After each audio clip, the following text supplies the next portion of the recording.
This is the Bioner implant system from Barcelona, Spain. We will try and understand the kit and how we place implant in the dummy mandible.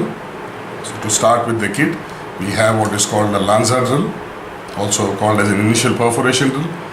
Then you have a color-coded drill, a pink, a yellow and a green. This is your final drill for a 3.5 implant. This is your final drill for a 4 implant. And this is your final drill for a 5 mm implant. Corresponding drills for the hard bone, especially in the anterior mandible and posterior mandible. Again, the same color coding, pink, yellow and green, corresponds to 3.5, 4 mm and 5. These are crystal bone drills. In case your bone is very hard, you have to seat the hex of the implant. So you have to use these. In posterior mandible, it's always mandatory. In the maxilla, it depends on the source. These are your paralleling pins. Again, color coded. This is for the 3.5, this is for the 4 mm, this is for the 5 mm. These are also for checking the abutment height. So you can place this into your osteotomy as we will show you in a few minutes, and then check the abutment height, and you can order the abutment that you require accordingly. This is a holder that goes onto the ratchet for manual driving of the implant. This is a multi-unit driver. This is part of every kit for driving in multi-unit abutments. This is a long driver for the ratchet, similar to the short driver. This is a long driver for the handpiece to place the implant, touch-free delivery. And this is a short driver, motor-driven, to place an implant. This is a uni-grip driver for driving all your prosthetic components, because all the implants share a common platform, so you have only one driver for all the purpose. The ratchet comes below the kit. You have two varieties of ratchets that you can opt for. One is with a torque control, where you can adjust the torque, and one is a fixed torque. This is the mandible from Salvin that we are using to place our dummy implant. It's a non-sterile implant that we use for our dummy implant placement. So the implant size that we are placing is a 4x10. Every implant endosseous implant is mentioned in the same way. 4 is the diameter and 10 is the length that you're placing. This is the outer packing. This is the inner packing, which also shows you all the specifications, the lot number, etc. and the expiry date.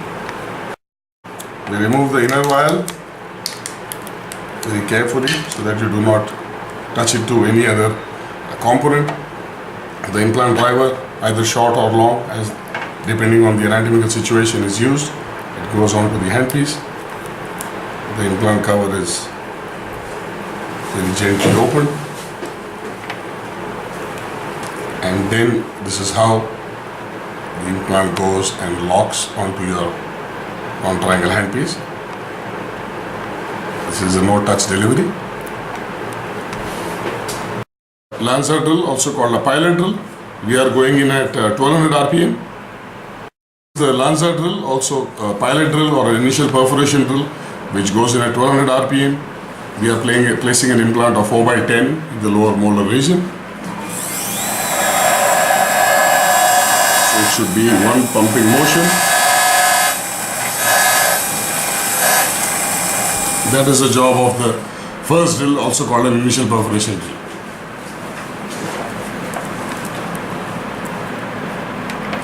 Saline लगाई दे, अच्छा ही लग रहा है saline से.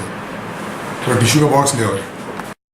Now we go to our next drill, which is pink, and we are placing a 10 mm. You can clearly see the dimple made by the starter drill in the middle of the alveolus. The ideal implant placement should have equidistant space from the lingual wall and the buccal wall wherever possible. The lingual wall is not to be compromised. If you have to have a compromise, it can be on the buccal, where you can do a JBR and control it. So we start our drilling again, 1200 RPM, in out motion. And we go up in 10 mm. If you see the implant markings, they start for the 3.5, they start at 8, then progress onwards to 10, 11, and then 15, so on and so forth. There is no 7 mm in a 3.5 implant because it becomes a very weak implant. This is a crystal bone drill to make the hex of the implant, the top portion of the implant, seat correctly into the osteotomy. it doesn't go in completely full. You see, it's absolutely in the middle of the. This is your lingual. This is your buccal. The osteotomy in the middle. This drill does not go in full. You're not supposed to send it in full. It's only to seed the hex. So it goes halfway, and that is the end of an osteotomy for a 3.5 mm implant. But because we are placing a 4, we will go to the next drill, which is a yellow drill. Now we go to a yellow color drill, which is for a 4 mm implant. That is what we are placing. Again, pumping motions. There should be no wrist break. It should be smooth in one go. And that is your final osteotomy. Now, because we are placing a 4 mm implant, we will again use a crestal bone drill that corresponds to 4 mm. What we used before was for a 3.5 implant. This is for a 4. So again, just the top portion. Now if you see it, this is your final osteotomy. There are no perforations on the lingual, there are no perforations on the buccal, and that is just the final step that you have to do before implant placement. Now we place our short driver on the handpiece. We pick up our implant that we have planned to place, a 4x10. So it's touch-free delivery. The implant is picked up. You have to be very careful that the lock sits correctly so that the implant does not fall, and always try and bring out the implant in this direction, not pointing downwards. This is dropped on your sterile sheet to support the mandible. The speed is reduced to 30 RPM. The implant is taken into the osteotomy and gradually threaded in. Because the nature of the implant being so aggressive, most of the time it will not seat completely with the handpiece. That is when you have to shift to a ratchet, triangle ratchet.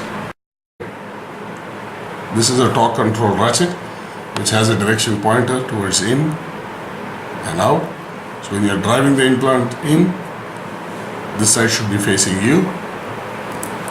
Lock it into the ratchet. Always support it with the finger here so that it does not slip.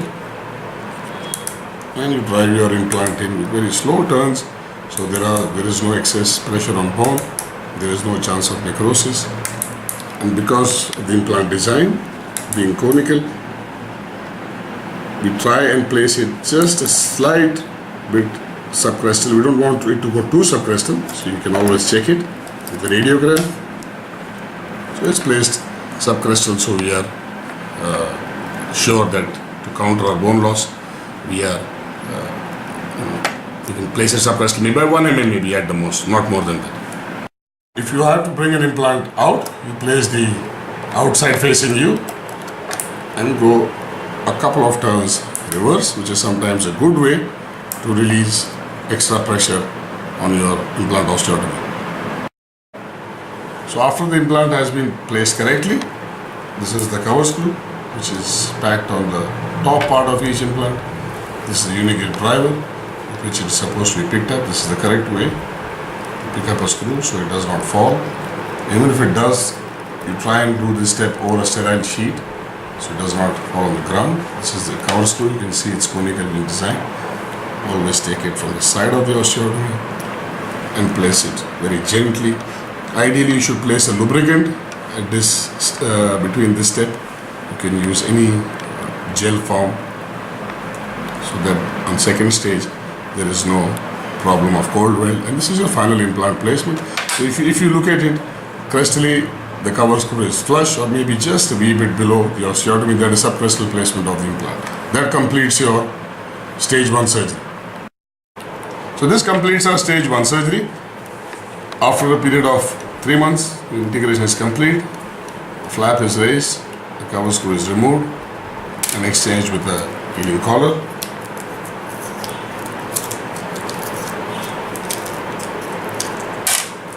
The healing collar also comes in various heights depending on tissue height. And this is replaced where the cover screw was and the flap is sutured. That completes your second stage surgery. If this is placed on the day of surgery, Then the procedure is called a one-stage surgery because you do not give an incision again, you do not give anesthesia to the patient. You just put the healing collar instead of the cover screw.